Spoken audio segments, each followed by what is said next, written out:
Une personne avec 1200 euros, je vais prendre ça comme exemple, peut devenir propriétaire?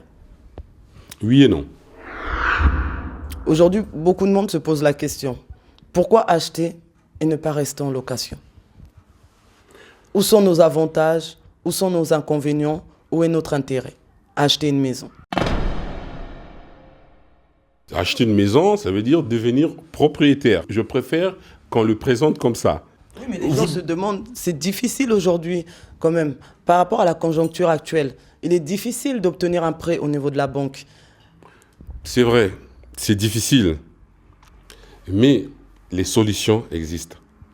Selon votre profil, votre travail, la constitution de votre famille, vous faites appel à un professionnel qui s'y connaît, pas un charlatan, parce qu'il y en a, un professionnel qui s'y connaît, il va bien vous conseiller, vous dire, pour vous, peut-être, il est mieux d'attendre 3 mois, ou il est mieux d'attendre 6 mois avant d'acheter, ou bien vous pouvez acheter. Marina Ondé, tes enfants ne veulent pas manger oh. Beurre, c'est pas bon. C'est pas bon, papa. Debout danser, debout danser, debout danser, debout danser, debout danser, debout danser, debout danser, debout danser. Bonjour cher public, bienvenue dans votre émission Congo Show, présentée par le bijou de Triple M, Missy Soldat, réalisée par Morgan Mapinda, l'homme qui change les données. Beurre, c'est pas bon. C'est pas bon, papa. C'est pas bon. Pourquoi la nourriture d'Afrique, ça sent mauvais? C'est pas bon. C'est pas bon, papa. C'est pas bon. Pourquoi la nourriture d'Afrique, ça sent mauvais?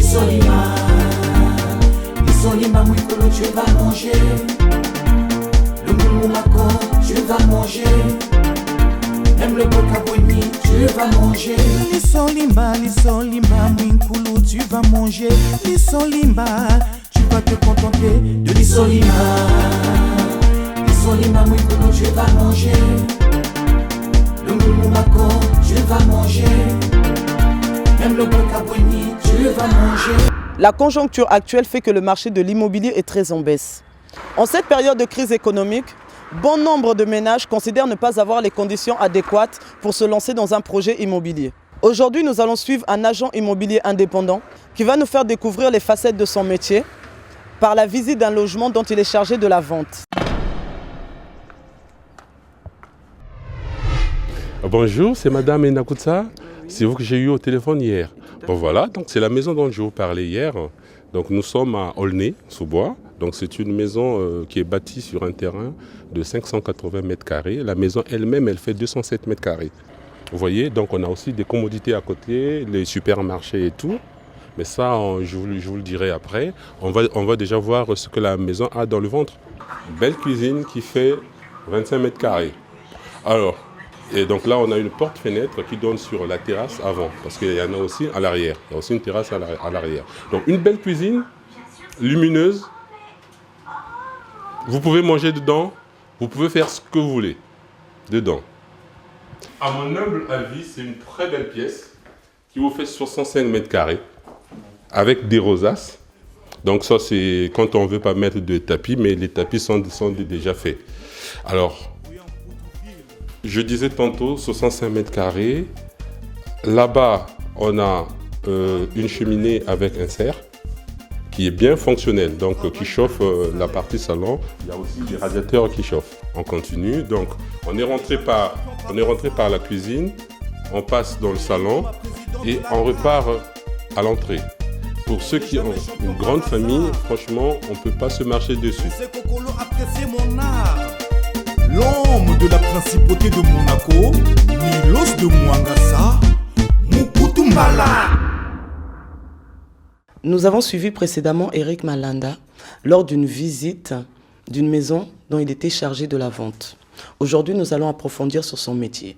Eric Malanda, bonjour. Bonjour, Missy Soldat. Pouvez-vous nous expliquer brièvement qui est Eric Malanda et en quoi consiste votre métier d'agent immobilier? Je suis agent immobilier indépendant immatriculé au registre de commerce. Je ne travaille pas dans une agence, donc je travaille chez moi. Donc c'est un nouveau concept qui nous vient des États-Unis. Voilà, donc ça fait une quinzaine d'années que ça existe maintenant en France. Donc le but, c'est d'enlever un peu le superflu autour du métier d'agent immobilier qui ne sert à rien. C'est pour être plus compétitif et avoir des prix intéressants. Parce que nous faisons du cousu main, c'est-à-dire un travail personnalisé, comme on dit. Donc selon le profil de l'acheteur, le profil du vendeur, on va adapter pour être plus efficient dans le travail qu'on veut, dans le service plutôt, qu'on veut fournir. Alors, donc, travaillant chez moi, mon bureau, je peux dire en rigolant, c'est ma chambre, parfois c'est mon salon et c'est aussi ma voiture. Parce que je prends des rendez-vous dans ma voiture, je traite les affaires dans la voiture et ça me permet d'être plus efficace et compétitif. Ce qui veut dire qu'au jour d'aujourd'hui, une personne qui veut acquérir une maison, ça lui revient quand même moins cher de faire appel à un agent immobilier indépendant qu'à une agence. Bon, normalement, notre travail commence, je vais dire, à l'amont, on commence par être en contact avec le vendeur. Cette personne-là qui a envie de vendre sa maison. Ça peut être une personne, une famille, une femme et tout, qui a envie de vendre sa maison. Donc le premier contact, il commence là. C'est lui qu'on va voir. On lui présente notre métier, notre travail et le service qu'on peut lui apporter pour vendre sa maison au juste prix. C'est-à-dire le prix du marché. C'est pas, on ne veut pas brader les maisons. Quand on dit moins cher, les gens peuvent penser que, voilà, on va vendre ça comme pour des clopinettes. Ce n'est pas ça. C'est le juste prix. On ne va pas faire miroiter les gens. Vous allez acheter moins cher, vous allez gagner des millions, Non, c'est pas ça. C'est le juste prix. Voilà à quoi consiste mon métier. C'est de mettre en relation le vendeur, l'acheteur, et comme ça, tout le monde à la fin sera content. Moi y compris, l'État aussi, parce qu'il va prélever les impôts. Si on veut chercher une maison, le prix reste le même, que ce soit en agence ou en agent immobilier indépendant. Mais je pense que faire appel à un agent immobilier indépendant, ça a quand même quelques avantages. Je ne veux pas non plus brader mon travail, mais je vais dire, moi, un agent indépendant, bon, je veux parler pour moi, je veux prêcher pour ma paroisse. On va parler pour Eric Malanda. Voilà, c'est ça. Je veux prêcher pour ma paroisse. En ce qui me concerne, la personne, je lui donne des bons conseils. Chacun a son profil, tout le monde n'est pas directeur. Il y en a qui travaillent dans la manutention, il y en a d'autres qui travaillent à l'hôpital, machin et tout. Et selon aussi la constitution de sa famille. Donc, moi, c'est vraiment un boulot personnalisé. Donc, je rentre dans l'intimité des gens et je leur fais un travail digne de ce nom. Je ne vais pas brader mon travail, mais je pense qu'ils trouveront leur compte. Par contre, vous conviendrez qu'en ces temps de crise, la question que moi je vous demanderai donc Eric Malanda, en ces temps de crise, qui peut prétendre devenir propriétaire?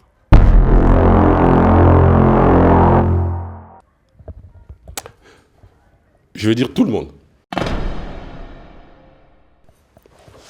Sauf que une banque, pour vous prêter de l'argent, il doit avoir des garanties. Donc, qui dit garantie, dit revenu. Donc, il faut avoir un revenu fixe qui va peut-être augmenter au fil du temps, mais avoir un revenu fixe, donc il dit salaire. Et plus loin, CDI, en l'occurrence. Mais d'autres possibilités existent encore. Pour cela, contactez-moi, appelez-moi, vous avez le numéro qui s'affiche et je vous donnerai les conseils. Là, on va aborder les grandes lignes. Quand on regarde les médias, on regarde les informations, on lit un peu à gauche, à droite, on se rend compte qu'il existe plusieurs façons d'accéder à la propriété. Vous, en tant qu'agent immobilier, pouvez-vous nous en citer quelques-uns, nous en donner les tenants, tant qu'à faire, pour que le public puisse comprendre? Déjà, la façon traditionnelle que tout le monde connaît, c'est que je cherche une maison, je vais taper aux portes d'une agence immobilière. Aujourd'hui, avec le développement de l'Internet, je vais sur Internet et en passant, je voulais dire, une parenthèse que je vais fermer. Moi, mon travail, je travaille, je ne vais pas dire essentiellement, mais 90% de mon travail, c'est sur le net. Parce qu'aujourd'hui, quand on veut acheter une maison, un terrain, une boutique, un appartement, on ne va pas faire toutes les agences immobilières. Non, c'est pas possible. C'est pas possible de le faire. Alors, donc venons-en à ce qu'on disait, les multiples façons de devenir propriétaire. C'est bien entendu. En gros, je vais dire, il n'y en a qu'une, c'est acheter. Oui. Voilà, donc on peut... Acheter, mais il y a plusieurs. On peut acheter soit quand on cache, quand on a des sous, on a économisé, ou on a hérité de ses parents, on peut prendre son argent, on va acheter. Ou en recourant à un crédit, en faisant appel aux organismes de financement.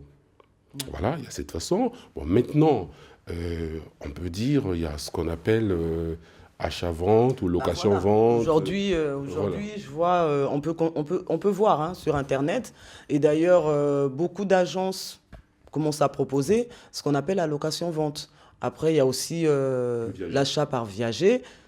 Tout ça, c'est des possibilités qu'on fait miroiter quand même à bon nombre de publics. Donc maintenant, vous, en tant qu'agent immobilier, moi, la question que je vous demande, c'est qu'en est-il réellement? Bon, personnellement, pardon, excusez-moi. Personnellement, moi, je suis agent immobilier, mais quelque part, je suis un vendeur. Donc, pour vendre un produit, il faut déjà croire à ce produit. Hein, quand vous ne croyez pas en ce produit, je pense que vous n'allez pas être performant dans votre exercice de vente. Alors, moi, le viager, j'aime pas trop.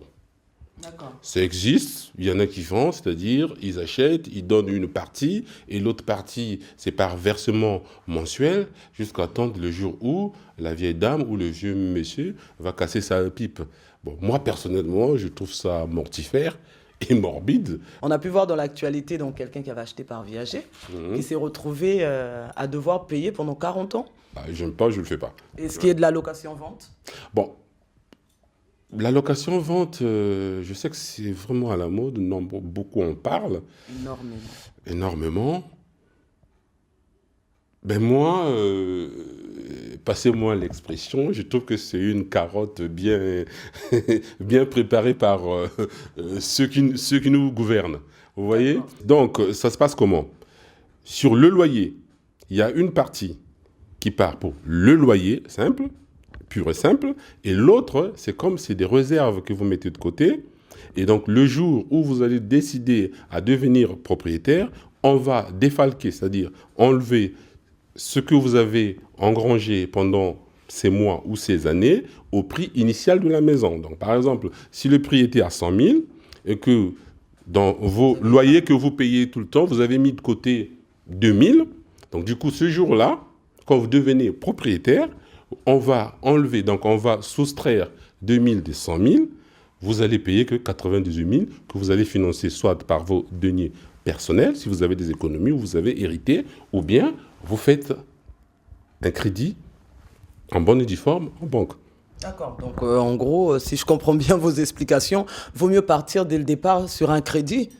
Oui, pour moi, il vaut mieux partir au départ pour un crédit. Pourquoi? Parce que pendant la période là, vous avez versé un loyer dans le vent, quoi. Vous avez jeté par la fenêtre le loyer, que vous ne reverrez jamais la couleur. Mais moi, je dis, il y a d'autres systèmes qui peuvent, même quand vous n'avez pas d'apport, il y a d'autres systèmes parce que je travaille avec des banques, j'ai des conventions avec des banques, je sais comment faire pour que vous arriviez à acheter sans avoir apporté beaucoup d'argent. On va juste vous demander le minimum, le strict minimum, c'est-à-dire les frais de garantie à la banque. Une question qui ne vient pas forcément de Mrs. Soldat.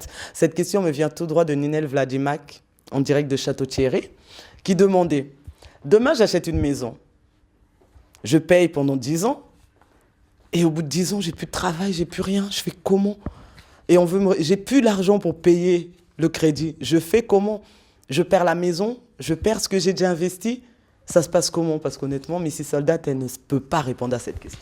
Ah oui, c'est vrai, c'est vrai. Bon, c'est déjà une tragédie quand on perd son emploi. Mais sauf que, heureusement que nous vivons en France. Oui, parce que fait la France? Ah oui, la France a tout prévu. C'est pas comme... bon, j'ai rien contre les Américains, mais c'est pas comme aux États-Unis. En France, il y a des ascenseurs sociaux, il y a des lois, tout est encadré.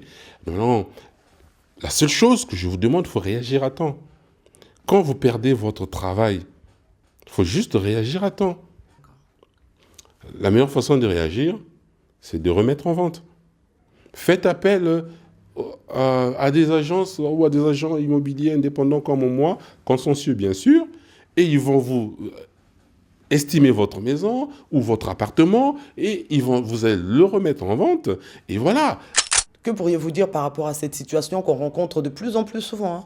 De plus en plus souvent, et nombreux sont ceux qui vivent en France, qui, pour ma part, nous autres qui avons des enfants ici, nombreux dans leur langage, on entend toujours, moi je vis en France, mais je veux construire chez moi, je vais aller construire pour mes enfants, je vais aller construire pour ma famille, mais je ne construis pas en France. Vous dites quoi par rapport à ça? Bon, c'est une erreur, surtout si on en a les moyens d'acheter en France. Parce que acheter, c'est un contrat. C'est comme vous faites votre contrat de bail. Vous faites un contrat, mais non, pas avec le propriétaire, mais avec le banquier. Au lieu de donner un loyer, c'est des mensualités. C'est juste le nom qui change. Vous voyez? Donc, pour cela, moi aussi, je pensais comme ça avant que je sois dans le milieu, que je travaille dans l'immobilier. Je pensais comme ça. Et puis, c'était normal. À l'époque, on n'avait pas l'information. Ça, c'est un constat personnel. Quand on quitte nos pays, on a un projet de vie. On se dit, je vais pour travailler afin de rentrer au Congo. Mais on se rend compte que, résultat de course, quand on arrive, les soucis, les projets sont dilués dans les soucis quotidiens, de tous les jours. Et on n'arrive même plus à faire même le quart de nos projets. Mais il y a un bon projet de vie, c'est celui-là d'acheter. C'est un projet de vie. Pourquoi acheter? Pourquoi acheter? Parce que quand j'achète, je capitalise. C'est une sorte d'assurance vie. Meilleure assurance vie. C'est vrai, vous allez dire, je vais peut-être acheter quelque chose où je ne saurais plus revendre. Pour cela, il faut se faire conseiller par des professionnels. Pas les agents immobiliers de la rue. Par des professionnels, ceux qui connaissent leur boulot, ceux qui sont consciencieux. Vous avez mon numéro.